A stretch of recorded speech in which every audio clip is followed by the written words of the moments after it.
அது டீசல், இது full and full battery. பத்தாவதுக்கு இதில் வந்து ஆட்டோமேட்டிக் சிஸ்டம் ஃபீச்சர் நம்ம பார்த்தீங்கன்னா ஃபுட் தூரம் கால் வந்து ஃப்ரீயாக வச்சு ஓட்டலாம். நாய்ஸ் கண்ட்ரோல் இருக்காது. இப்போ பேசஞ்சருக்கு பார்த்தீங்கன்னா கொஞ்சம் ஃப்ரீயாக வருவாங்க.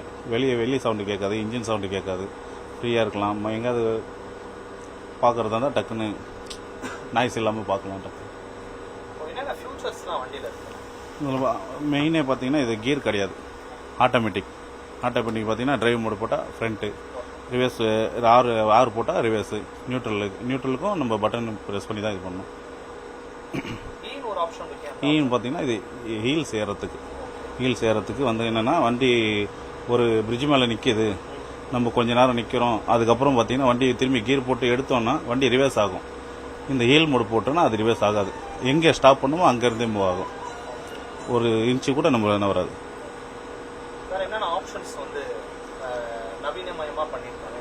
இப்போ என்ன பார்த்தீங்கன்னா, அங்கே பார்த்தீங்கன்னா ஸ்டாப் பட்டன் இருக்கும். அந்த ஸ்டாப் பட்டன் பார்த்தீங்கன்னா பேசஞ்சர் நான் இறங்க வேண்டிய இடம் வந்துருச்சு அப்படின்னாங்கன்னா அந்த ஸ்டாப் பட்டன் அழுத்தினாங்கன்னா நம்மளுக்கு இங்கே இண்டிகேஷன் காமிச்சிடும்.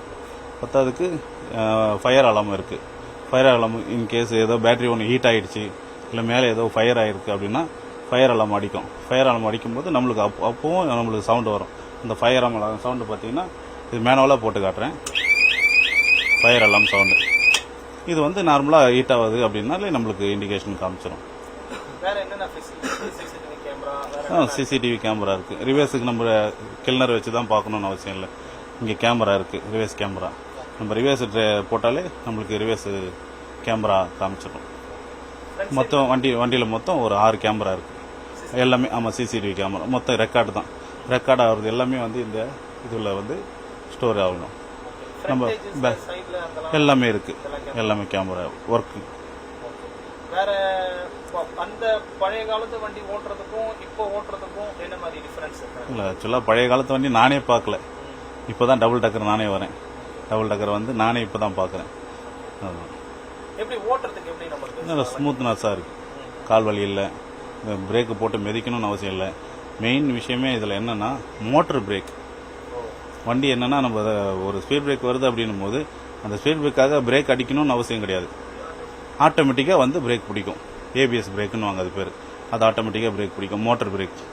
இதனால் வந்து சார்ஜஸ் ஆகிறதுக்கும் வாய்ப்பு அதிகம். முதல் கட்டமாக எப்படி இன்றைக்கி தான் வந்து குழந்தைங்களுக்காக இன்றைக்கி தான் வந்து ஒரு ஃபர்ஸ்ட் ரைடு போனோம். பசங்களாம் நல்லா ஹாப்பியாக தான் என்ஜாய் பண்ணிட்டு போனாங்க. ஆமாம், ஃபஸ்ட்டு டூரிஸ்ட்டுக்கு மட்டும் தான் கொடுத்துருக்கோம்.